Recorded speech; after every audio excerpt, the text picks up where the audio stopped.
a country. Invasion's not the right word to use. We went into Libya. We got rid of Gaddafi. Hey, that's great. We got a situation now where our Navy is in harm's way in Syria. Yep. And I'm assuming that Congress has not approved this one either. That's right. What is the major lack of intestinal fortitude within our houses to stand up against actions like this? I mean, why do we need to be the world's police? We've got our own problems.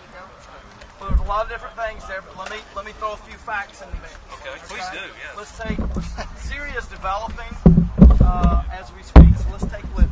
Okay, because that's one of the instances you cited as people not having intestinal fortitude. We made it very clear in the House, very clear, and some in the Senate, not as many, very clear. In fact, I led on this issue that I wasn't necessarily in substance against doing something, providing some sort of support to Libya, but I believe that we needed, that the president needed congressional authority. So there was a major movement pushing for it, a major movement. In fact, for the going into Libya. No. Or going against it. No. Make sure I understand you correctly. Seeking congressional approval before you do anything. Thank you. I just want to make sure I was clear. If I remember correctly, we had an amendment that would not let any funding go to that conflict, whether it be refueling. Yeah, I had to get the language of that amendment. It was about a year ago. Without congressional approval. And I'll have to pull it up, because I think it was about a year ago, but I voted against allowing that.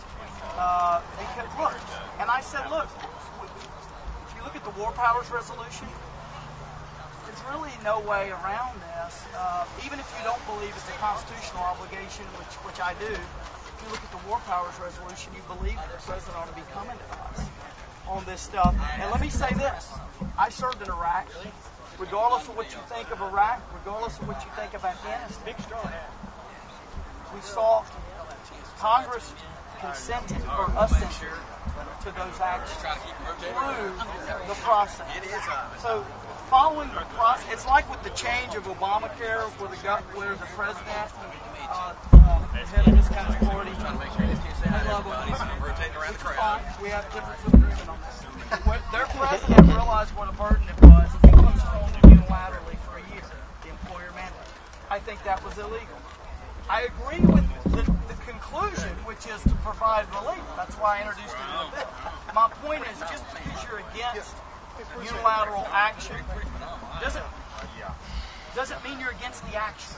It means you think that the president ought to follow the rules.